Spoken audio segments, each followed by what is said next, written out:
Oke, yang pertama Geometri ini sudah kalian pelajari di kelas 10 matematika wajib ya. Namun di sini saya akan mengingatkan kembali tentang beberapa bentuk perbandingan trigonometri. Konsep perbandingan trigonometri diperoleh dari sebuah segitiga siku-siku. Kemudian kita definisikan sisi di depan sudut alfa kita namakan dep atau de di sini.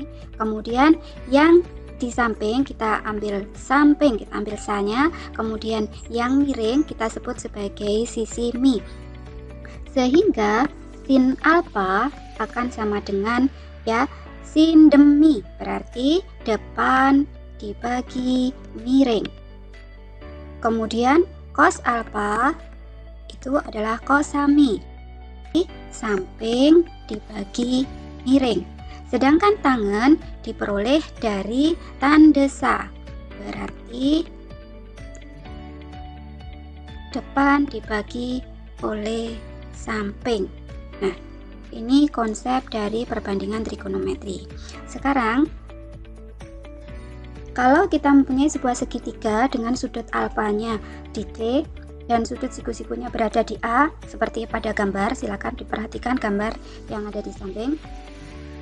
Ya, kemudian sisi di depan sudut alfa, di sini adalah Y, kemudian sisi di sampingnya adalah X, dan sisi miring dari segitiga tersebut adalah R. Maka sin alfa dan tadi sin adalah sin demi, berarti depan dibagi miring, berarti Y per R. Sedangkan cos alfa sama dengan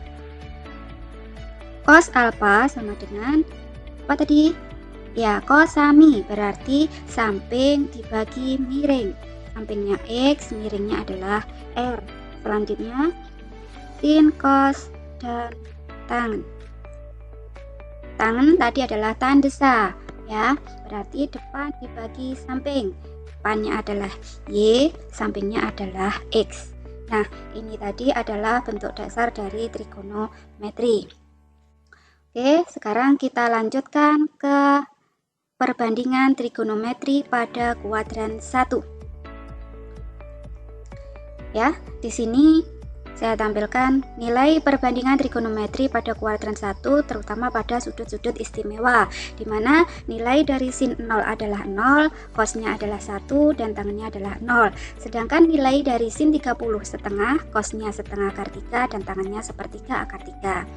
Selanjutnya, sin 45 adalah setengah akar 2, cosnya juga sama setengah akar 2, dan tangennya adalah 1. Selanjutnya, sin 60 di sini nilainya adalah setengah akar 3, cosnya setengah, tangennya akar 3. Sedangkan untuk sudut 90 derajat, sinnya adalah 1, cosnya 0, dan tangennya tidak terdefinisi. Ya, ini adalah sudut-sudut istimewa. Mutlak kalian hafalkan nilai-nilai trigonometrinya. Selain sering dinyatakan dalam bentuk derajat, nilai sudut ini biasanya juga dinyatakan dalam bentuk radian. Ya, 0 tetap 0, kemudian 30 derajat. 1 pi radian itu nilainya adalah 180 derajat. Berarti kalau 30 derajat itu sama dengan 1/6 pi. Kemudian 45 derajat berarti 1/4 pi. 60 derajat berarti berapa? 1/3 pi. Dan 90 derajat sama dengan setengah pi.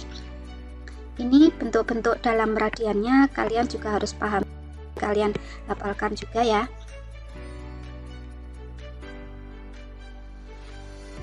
Selanjutnya kita akan belajar tentang perbandingan trigonometri pada semua kuadran.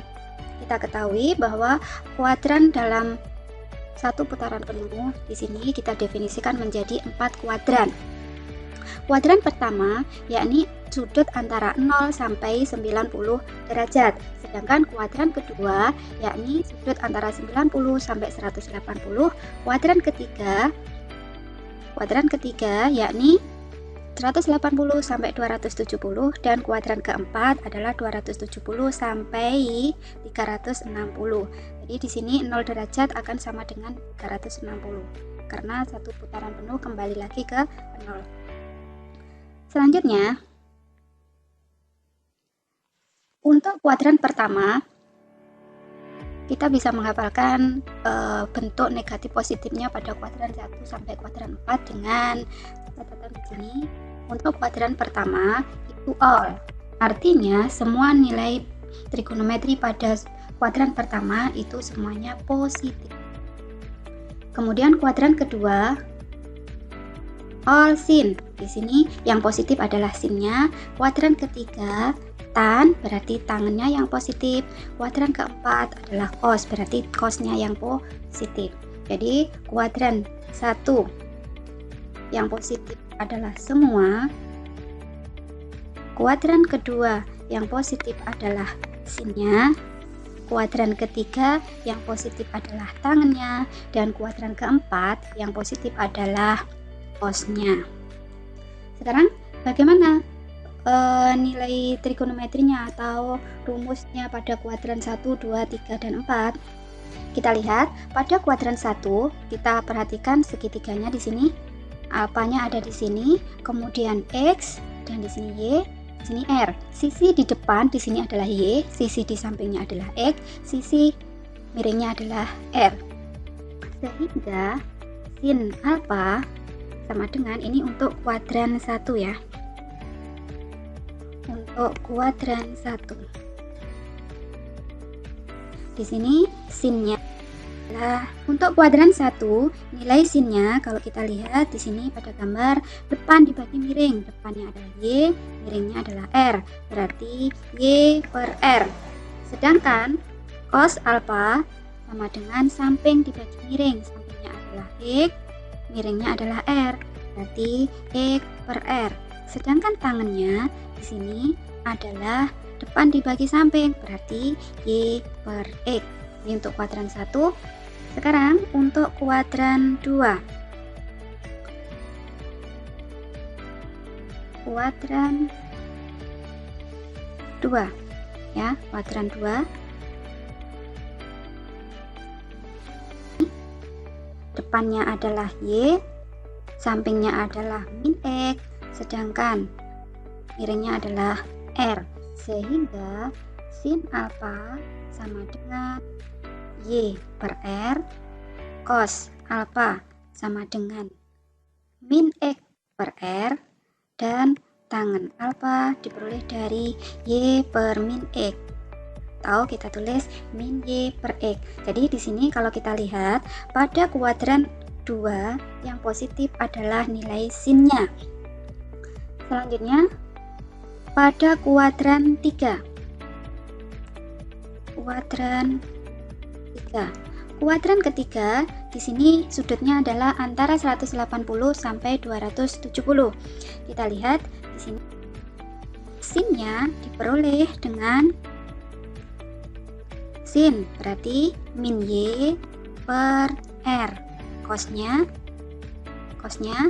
berarti min X per R. Sedangkan tangannya adalah diperoleh dari min Y per min X, atau bisa kita tuliskan menjadi Y per X.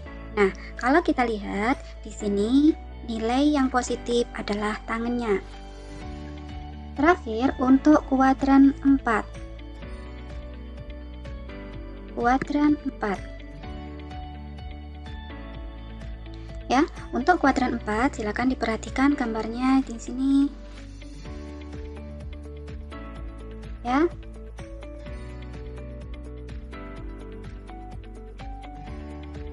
Untuk kuadran 4, silakan diperhatikan gambarnya di sini. Di depannya adalah min Y, kemudian sampingnya adalah X, dan sisi miringnya adalah R. Dengan demikian diperoleh sin alfa sama dengan apa? Ya, min Y per R. Cos alfa diperoleh dengan X per R. Sedangkan tangannya diperoleh dengan Iya, min Y per X.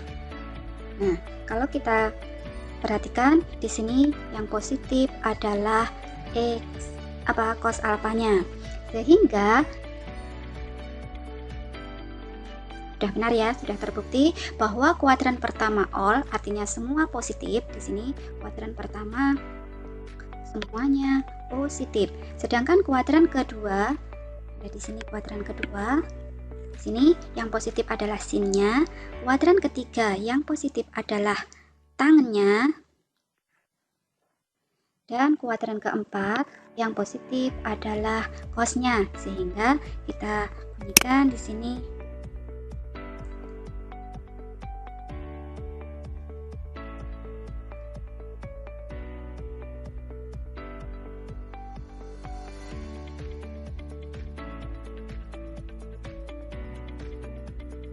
ya, sehingga kita simpulkan bahwa all sin tang cos, kuadran pertama positif semua, kuadran kedua sinnya yang positif, kuadran ketiga tangnya yang positif, dan kuadran keempat yang positif adalah cosnya. Kemudian untuk rumus-rumus pada kuadran 1 di sini sin alfa cos alfa sama dengan sin alfa sama dengan cos 90 dikurangi alfa. Sedangkan rumus-rumus yang berlaku pada tiap kuadran bisa disimak di sini ya.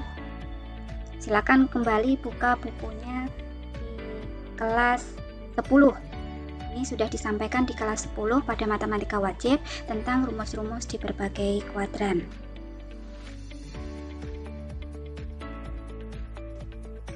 Sekarang kita lanjutkan ke materi prasyarat berikutnya, yakni tentang rumus-rumus trigonometri.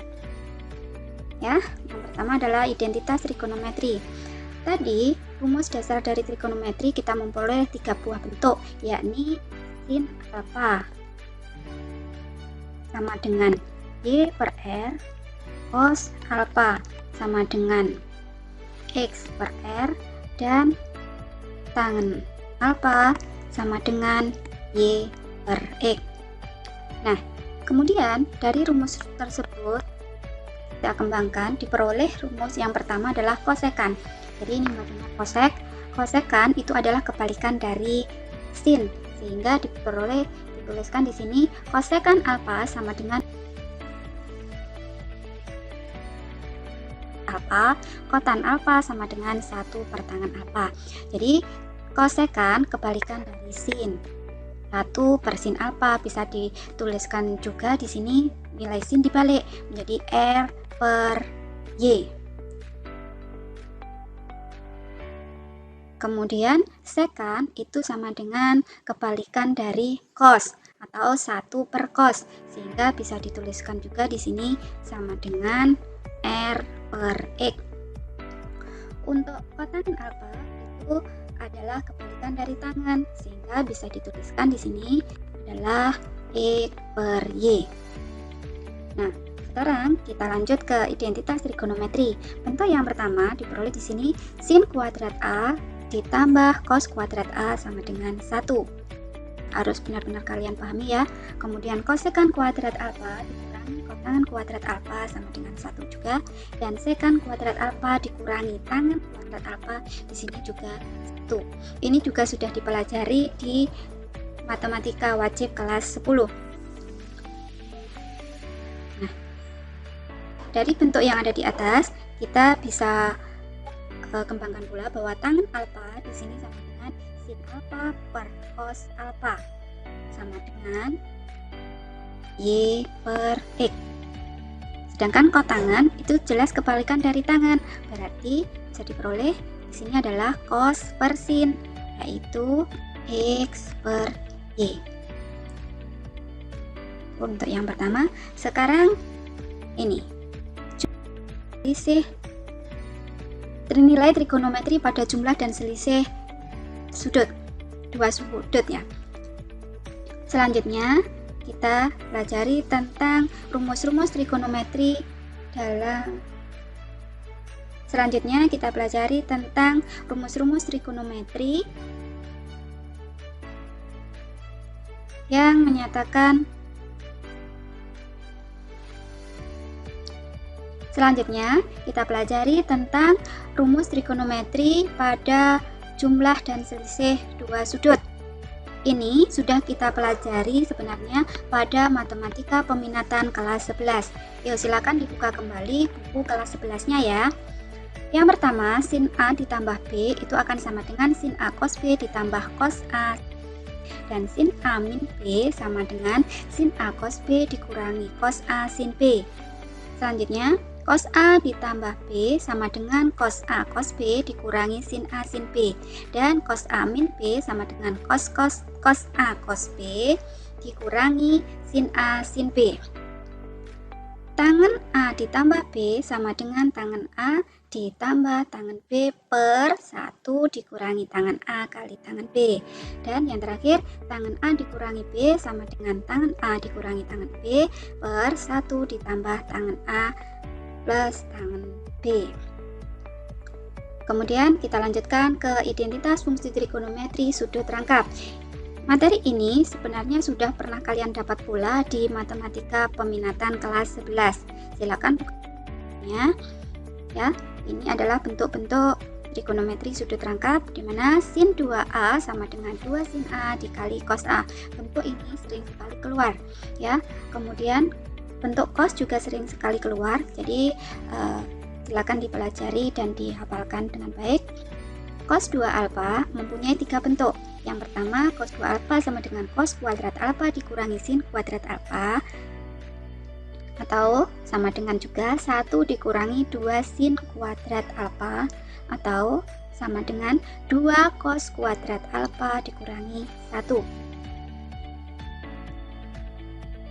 Sedangkan untuk bentuk tangannya, di sini tangan 2 alfa sama dengan 2 tangan alfa dibagi dengan 1 dikurangi tangan kuadrat alfa. Kotangan 2 alfa sama dengan kotan kuadrat alfa min 1 per 2 kotan alfa. Ya.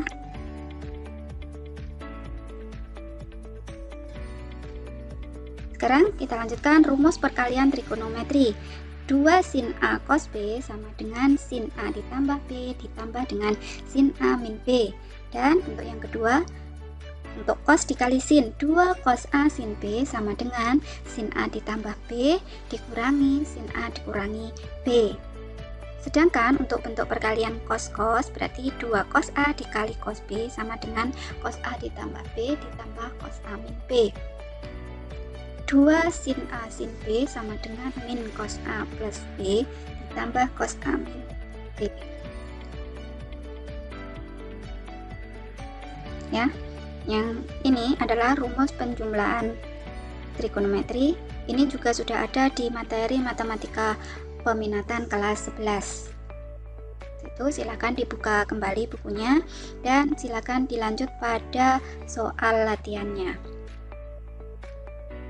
Oke, silakan dikerjakan soal latihannya. Jika ada yang perlu ditanyakan, silakan ditanyakan pada forum diskusi di Classroom. Oke, untuk hari ini sampai di sini dulu materi yang saya sampaikan. Ketemu lagi pada pertemuan selanjutnya. Assalamualaikum warahmatullahi wabarakatuh.